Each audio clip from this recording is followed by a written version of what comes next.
રાજકોટનો TRP game ઝોનનો મુદ્દો હવે દેશનો મુદ્દો બનવા જઈ રહ્યો છે, કેમ કે કોંગ્રેસના નેતા રાહુલ ગાંધીએ પીડિતોની સાથે વિડીયો કોન્ફરન્સથી વાતચીત કરી. કોંગ્રેસના નેતાઓએ શક્તિસિંહ ગોહિલ, લાલજી દેસાઈ, જિગ્નેશ મેવાણી સહિતના નેતાઓએ આખો મુદ્દો રાહુલ ગાંધી સુધી પહોંચાડ્યો. પીડિતોએ પણ એમની સાથે વાત કરી. પ્રશ્ન એ છે કે જે મુદ્દો રાજનીતિમાં દેશનો મુદ્દો બની શકે છે, એ 25 તારીખે રાજકોટનો મુદ્દો બનશે કે કેમ? નમસ્કાર, આપની સાથે હું દેવાંશી.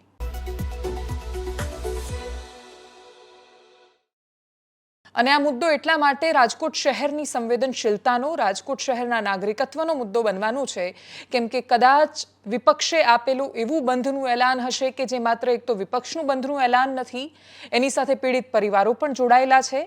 નાત જાત બધું ઉપર મૂકીને મોટા ભાગના પીડિત પરિવારો આવેલા છે.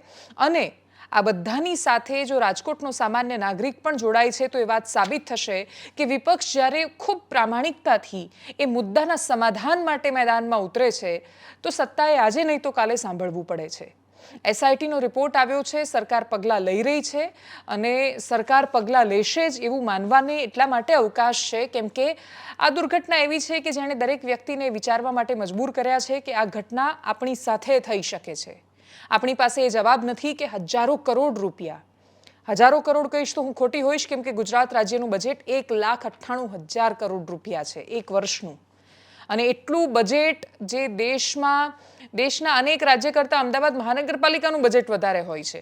એટલે રાજ્યનું બજેટ તો એટલું મોટું છે કે એમાં અનેક નાના મોટા રાજ્યો આવી જાય, જેનો સમાવેશ થઈ જાય. એ રાજ્યો જેની કલ્પના નથી કરી શકતા એટલું મોટું બજેટ જ્યારે આપણા રાજ્યમાં હોય, તો શું કામ આપણા રાજ્યના નાગરિકો મરવા માટે દરેક વખતે મજબૂર થાય? આપણા રાજ્યનો નાગરિક કર આપે છે અને એ જે પૈસા આપે છે એ બધા ભેગા થાય છે ત્યારે 1,98,000 કરોડ બને છે. એ કોઈ જ કનુભાઈ દેસાઈ કમાવા નથી જતા, એ ખાલી એની વ્યવસ્થા કરે છે. એટલે કનુભાઈ દેસાઈ પોતાના ઘરના 1 લાખ કરોડ નથી આપતા, ના મુખ્યમંત્રી ભૂપેન્દ્રભાઈ પટેલ આપે છે. આ રાજ્યનો દરેક નાનામાં નાનો નાગરિક કે જે પૈસા ખર્ચે છે, આ રાજ્યનો દરેક એ નાગરિક કે જે ધંધો કરે છે ને એમાંથી એક હિસ્સો સરકારને આપે છે. આપણે બધા જે હિસ્સો કેમ સરકારને આપીએ છીએ?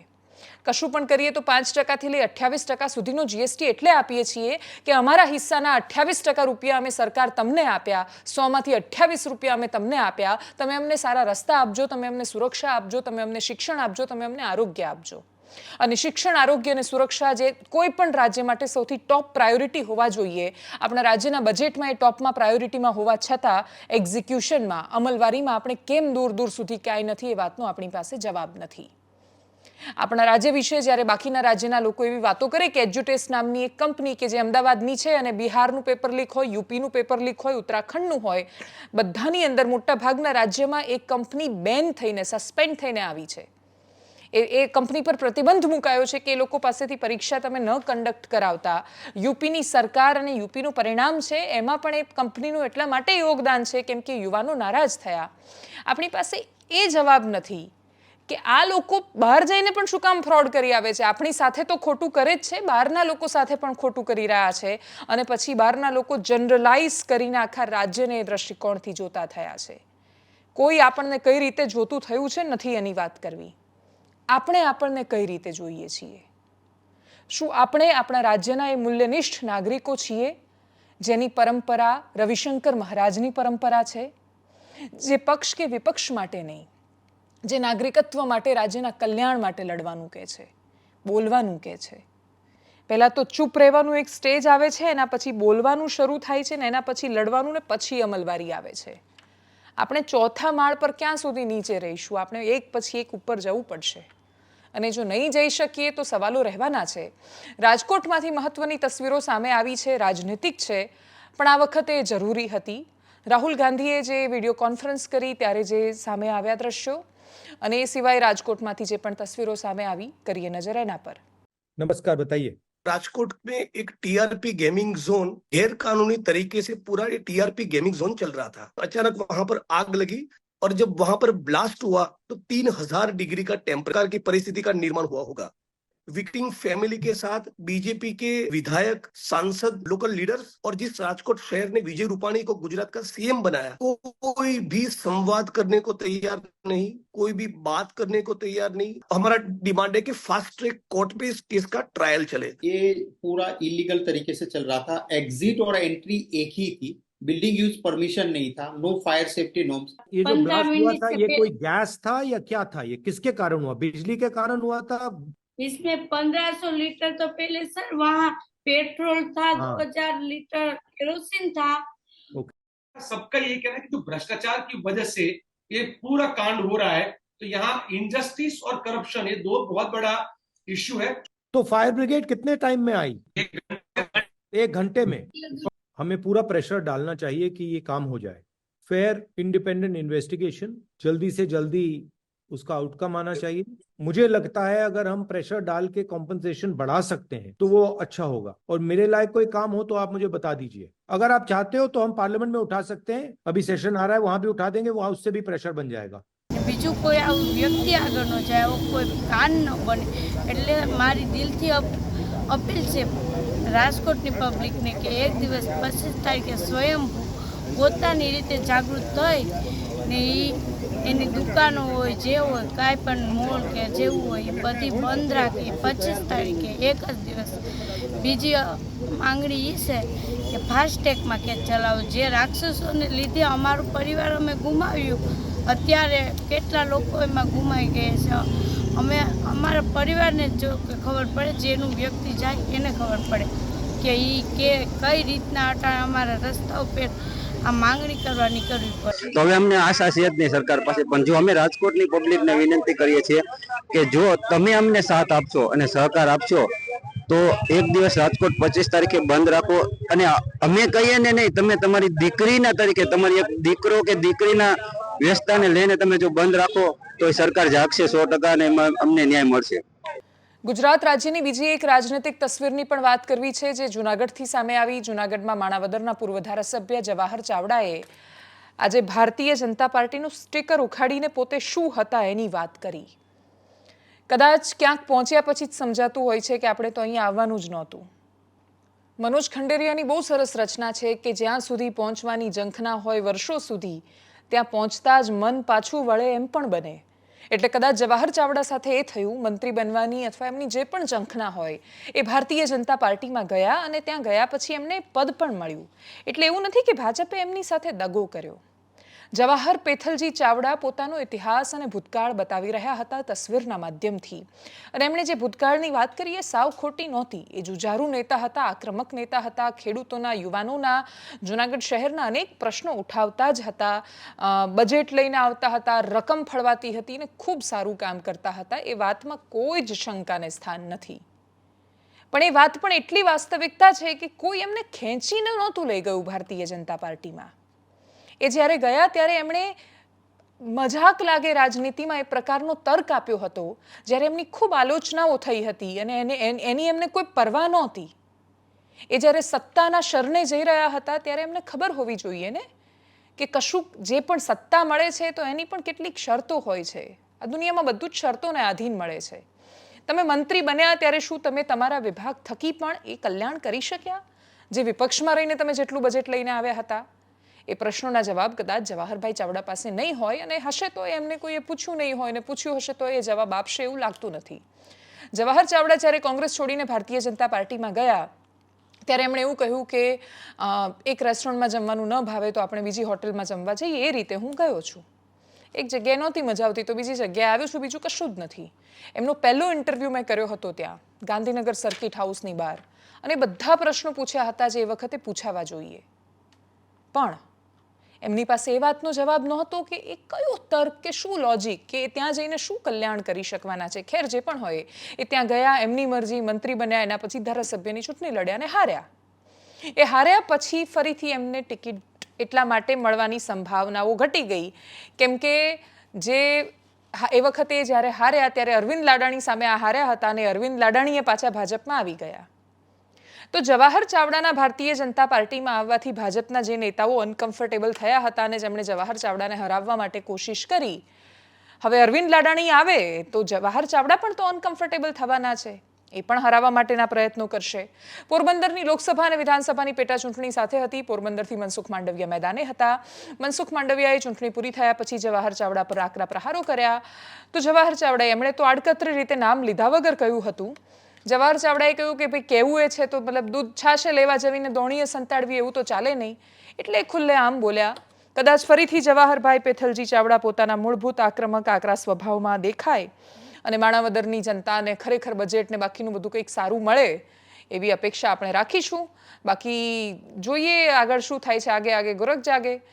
જવાહર ચાવડાને સાંભળીએ અને પછી મનસુખ માંડવિયાએ શું ટિપ્પણી કરી હતી જેના કારણે એમણે આ કહ્યું. અને બીજું એ જ્યારે આમ પોસ્ટર હટાવીને પોતાની જૂની વાત કહી રહ્યા છે તો આનો એક સીધો અને સરળ રસ્તો જવાબ એ છે કે આ ભાજપની અંદરની યાદવા સ્થળીની શરૂઆત નથી. જવાહર ચાવડા છોડી રહ્યા છે ભારતીય જનતા પાર્ટી. અને આગળ જ્યારે વાતો ચાલી ત્યારે કોઈ શંકા કુશંકાઓ કે સંભવિત વાતો નહોતી, એ છોડી રહ્યા છે. બાકી કોણ પોતાની પાર્ટીનો સિમ્બોલ આ રીતે હટાવે?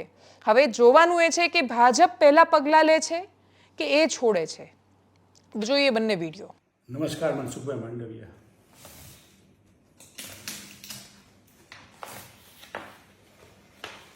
મનસુખભાઈ, આપને નહીં ધ્યાનમાં હોય પણ મારી ઓળખ આ હતી ને આ ઓળખ હેઠળ 10 વર્ષ દરમિયાન માણાવદરના વંથલીના ખેડૂતોના પ્રશ્નો હોય, બિયારણના હોય, ફર્ટિલાઇઝરના હોય, ધોવાણના હોય, પાક વીમાના હોય, ખેડૂતના પ્રશ્નનો સૌથી મોટો અમારા વિસ્તારમાં હતો અથવા ગુજરાતના 57 તાલુકામાં હતો તે ડાર્ક ઝોનનો હતો.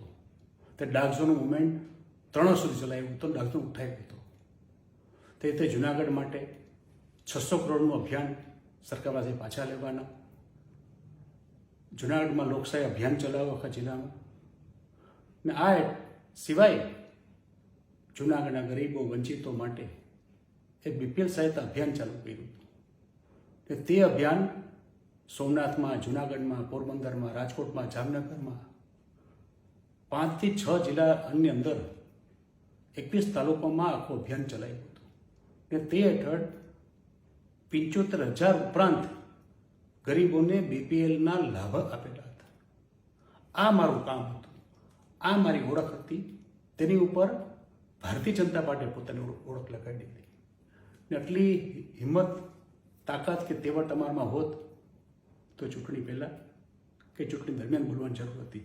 આપનો આભારી, જવાહર ચાવડા. જોતો અથવા પાછળ ભાજપ લગાડતો હોય એ બધાય લોકોએ ભાજપનું કામ કરવું જોઈએ.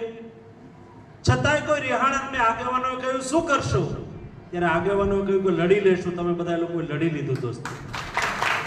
જો કે ભારતીય જનતા પાર્ટીના શિસ્તનો દંડો પણ બહુ સિલેક્ટિવ છે. જ્યોતિબેન પંડ્યા પત્રકાર પરિષદ કરે, એ કરવાના જવાના હોય પત્રકાર પરિષદ, એમનો કોઈ વિડીયો સામે આવવાના હોય, એની 5 મિનિટ પહેલાં અથવા એક્ઝેક્ટ એ મિનિટે ભારતીય જનતા પાર્ટી એમને પક્ષમાંથી સસ્પેન્ડ કરી દે, કાર્યવાહી કરે, એમની સામે કાર્યવાહી પણ કરે ને પછી વડોદરા ભાજપના ઉમેદવાર પણ બદલે. પણ જવાહર ચાવડા આ વિડીયો બતાવે છે તો ભારતીય જનતા પાર્ટીએ શિસ્તના પગલાં નથી લીધા. ફરક એટલો હતો કે જ્યોતિબેન પંડ્યા વર્ષોથી એમણે ભારતીય જનતા પાર્ટી માટે કામ કર્યું, સંગઠનમાં પોતાની જાતને એટલી હોમી દીધી કે પોતાની જાતની એક ઇન્ડિવિજ્યુઅલ એટલી તાકાત ન બનાવી શક્યા કે વડોદરાના કોઈ પણ ભારતીય જનતા પાર્ટીના ઉમેદવારને નુકસાન પહોંચાડી શકે. અને એટલા માટે જ્યોતિબેન પંડ્યાને સસ્પેન્ડ કરો તો તમારા વોટ પર કોઈ ફરક ન પડે, જવાહર ચાવડાની સામે તરત કાર્યવાહી કરો તો વોટ પર ફરક પડે. અને એટલા માટે કદાચ એમની સામે કોઈ પગલાં શિસ્તના નથી લેવામાં આવ્યા. કોંગ્રેસમાંથી તરત જ પ્રતિક્રિયા આવી ગઈ છે. લલિતભાઈ કગથરાએ કહ્યું છે કે આવી જાઓ. શક્તિસિંહ ગોહિલ આની પહેલાં પણ ઇશારામાં કહી ચૂક્યા હતા.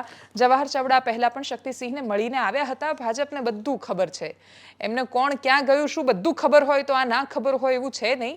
પગલાં નથી લેવાઈ રહ્યા, એ છોડે એની કદાચ રાહ જોવાઈ રહી છે. હવે વાત કરીએ, ભારતીય જનતા પાર્ટીને પક્ષ તરીકે બધી ખબર છે, સરકારને સરકાર તરીકે બધી ખબર છે, તો અમલવારીમાં લોચા કેમ છે?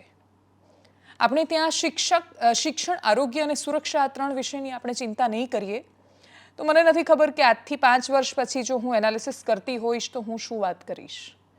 દરરોજ આવી દુર્ઘટનાઓ વિશે તો કોઈ વાત નથી કરવાનું. એક વખત પછી આ સમાચારોનું કદાચ કોઈ મહત્વ પણ નહીં રહે. એટલે ગુજરાત રાજ્યના બજેટનું એલોકેશન અને શું થઈ રહ્યું છે તમારી સાથે એની વાસ્તવિકતા પહોંચાડવી છે. રાજ્યનું બજેટ 1,98,000 કરોડ રૂપિયા છે. સૌથી વધારે સરકારે કહ્યું કે અમે શિક્ષણને પ્રાથમિકતા આપીશું.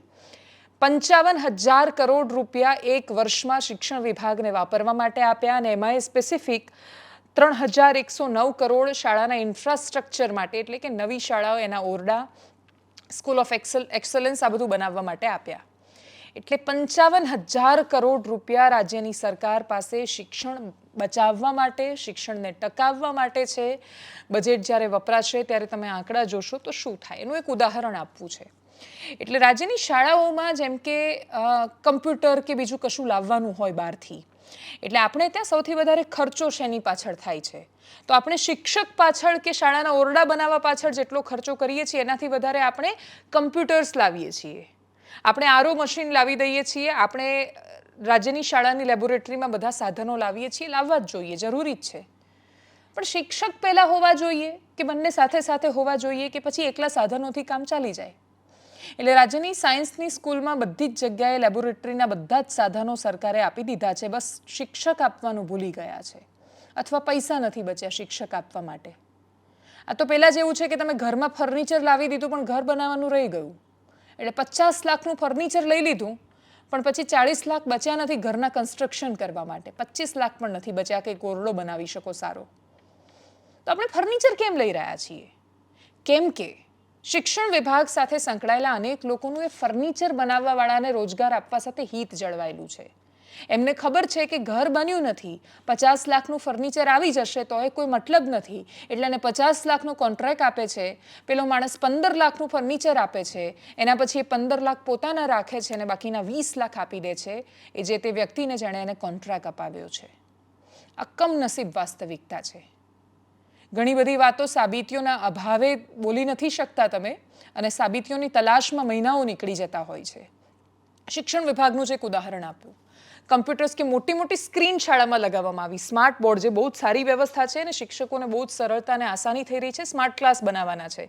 સ્માર્ટ ક્લાસનો મતલબ એ છે કે શાળામાં એક મોટી સ્ક્રીન હોય ને એ સ્ક્રીન પર બધું જ સમજાવે, એટલે ઇન્ટરેક્ટિવ સ્ક્રીન છે કે જ્યાં શિક્ષક લખી પણ શકે. એટલે પેલું બ્લેકબોર્ડ પર આપણને શીખવતા ચાકથી એ રીતે નહીં કે એના પછી આગળ જતાં ગ્રીન બોર્ડ આવ્યું ને પછી માર્કરથી શિક્ષકો લખે વ્હાઇટ બોર્ડ પર, એવું પણ નહીં.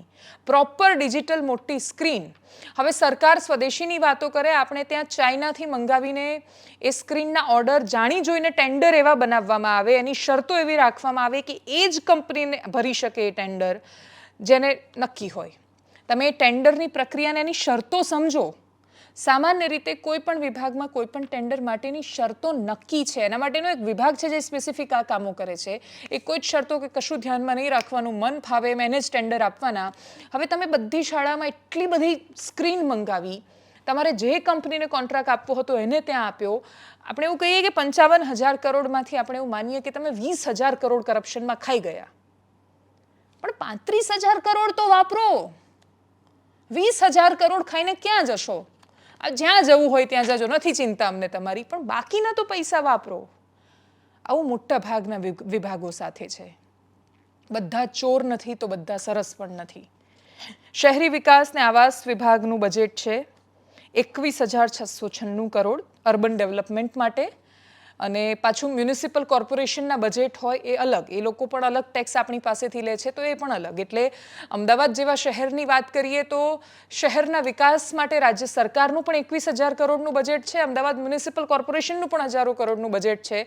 પણ અમદાવાદવાસીઓ ભૂવામાં પડે, વાગે, ખાડામાં પડે ને ભયાનક સમસ્યા થાય. આપણી પાસે એ વાતનો જવાબ ન હોય કે કોટ વિસ્તારમાં સરદાર વલ્લભભાઈ પટેલ મેયર હતા ને એમણે વ્યવસ્થા બનાવી, ત્યાં આટલા વર્ષો પછી એ બધું ટકેલું છે અને આપણે ત્યાં કેમ નથી ટકતું?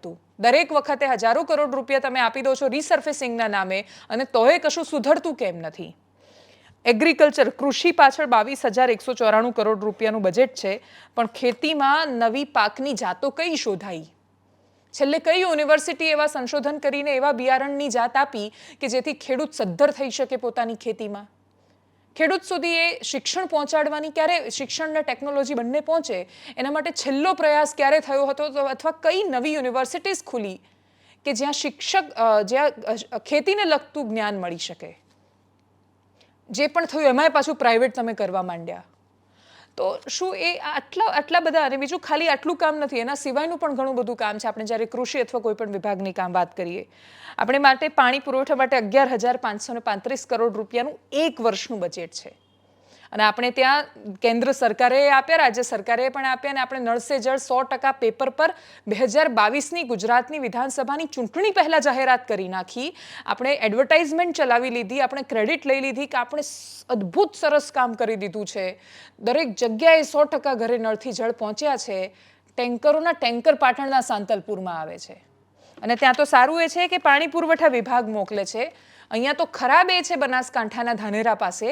મને યાદ છે જડિયા કે આજુબાજુના ગામ, મને એક્ઝેક્ટ ગામનું નામ યાદ નથી, એડાલ ગામ ધાનેરા પાસેનું. ત્યાં તો ગામવાળા પોતાના પૈસે ટેન્કર મંગાવે છે. અનેક ગામડાઓ પાણીની કિલ્લતથી પીડાઈ રહ્યા છે, ભયાનક પરિસ્થિતિમાં છે. 11,535 કરોડ રૂપિયા કોણ ખાઈ ગયું? 535 તો વાપરો બાપ, જેન્યુઅનલી, કે જે લોકો સુધી પહોંચે. એટલે આપણે ત્યાં બજેટ એલોકેશન એટલું સુંદર હોય છે ને એ દિવસે બહુ સારું પણ લાગે. એટલે મને યાદ છે કે બજેટ પછીની ચર્ચામાં મેં કહ્યું હતું કે બહુ જ વિઝનવાળું બજેટ છે, અને બજેટનું લક્ષ્યાંક એ હતું કે 2047માં ગુજરાત આવું હશે. એટલે 2047માં જ્યારે 2 ફેબ્રુઆરીએ બજેટ રજૂ થશે તો અચાનક 1 ફેબ્રુઆરીએ તો ફૂલ ગુલાબી થઈ નથી જવાનું. ધીરે ધીરે થવાનું છે ને, તો એની શરૂઆત તો આ વર્ષમાં પણ થવી જોઈએ, થોડું આવતા વર્ષે, એના પછી 2047 સુધી ધીમી અને સતત પ્રક્રિયાથી આપણે ગુજરાત રાજ્યને દુનિયાના સર્વશ્રેષ્ઠ રાજ્ય અને શહેરમાં પહોંચાડી શકીએ એમ છીએ. આપણા શહેરો દુનિયાના સર્વશ્રેષ્ઠ શહેર બની શકે છે. આપણા ગામડા ખરેખર ગોકુળિયા ગામ બની શકે છે, જે કેશુબાપા ગોકુળિયું ગામ કરીને એક યોજના લાવ્યા હતા લગભગ 1995માં. ઘણી બધી વિઝનરી યોજનાઓ આવી, એને ધીરે ધીરે તો રાજ્ય સરકારોએ ખતમ કરી નાખી. એટલે કેશુભાઈ પટેલ ભારતીય જનતા પાર્ટીના જ નેતા હતા, એ તમારા જ નેતા હતા. એમનું જે વિઝન હતું ગામડા માટે, એને ધ્યાનમાં રાખીને ખરેખર ગોકુળિયું ગામ બનાવવાનો પ્રયાસ કર્યો હોત તો કેટલું સરસ થતું.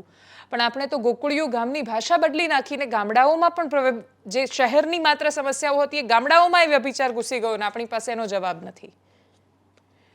જ્યારે નરેન્દ્ર મોદી ગુજરાત રાજ્યના મુખ્યમંત્રી હતા ત્યારે જ્યોતિગ્રામ યોજના લઈને આવ્યા. ગામડાઓએ સપનું નહોતું જોયું કે 24 કલાક વીજળી આવશે. જ્યારે નરેન્દ્ર મોદી આવું કહેતા ત્યારે બધાને મજાક લાગતી કે ભાઈ 24 કલાક તો ગામડામાં વીજળી આવે.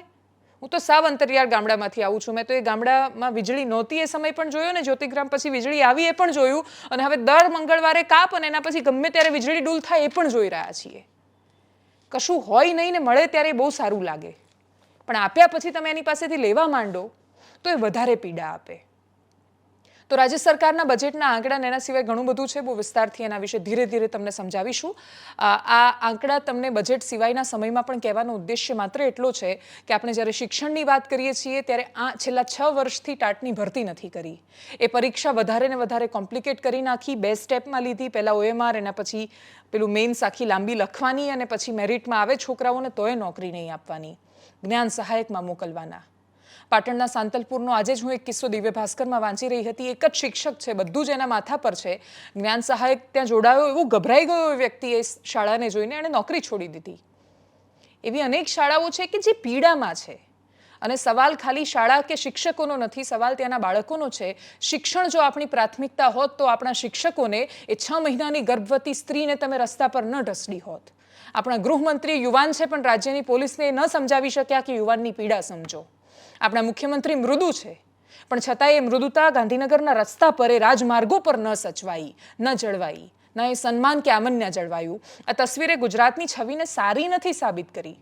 આખા દેશમાંની ચર્ચા થાય છે, અને દેશભરના પત્રકારો આ વિશે બોલી રહ્યા છે અને પૂછી રહ્યા છે. અને જ્યારે પૂછે ત્યારે ખૂબ દુર્ભાગ્ય રીતે અને ખૂબ શરમજનક રીતે, પણ એ વાસ્તવિકતા હોવાથી અમે એમને કહી રહ્યા છીએ કે અમારે ત્યાં આવું થયું અને આવું થઈ રહ્યું છે. તો શું એ આપણી શરમ નથી?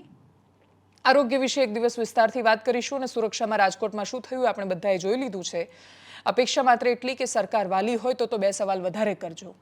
ભારતીય જનતા પાર્ટી ખૂબ સારો લાગતો હોય પક્ષ તો 4 સવાલ વધારે કરજો. કેમ કે જો આમને આમ રહ્યું તો એક દિવસ તો પછી ભૂખ્યાજનોનો જઠરાગ્નિ જાગશે, અને પછી તમે ગમે તેટલું પાણી નાખશો એ ઓલવાઈને નહીં સૂઈ જાય. કેમ કે રાજકોટમાં નથી સૂઈ ગયો, 1 મહિના પછી પણ પ્રશ્ન કરી રહ્યો છે એ જઠરાગ્નિ, કેમ કે એણે સ્વજન ખોયા છે, અને એ ફરતા ફરતા કાલે તમારા સુધી ન આવે એનું ધ્યાન રાખજો. એનાલિસિસમાં અત્યારે બસ આટલું જ. જો આપ અમને YouTube પર જોઈ રહ્યા છો તો સબસ્ક્રાઇબ કરો, Facebook પર જોઈ રહ્યા છો તો ફોલો કરો, અમારા વિડીયોને શેર કરો, અને નાગરિક બનો. નમસ્કાર.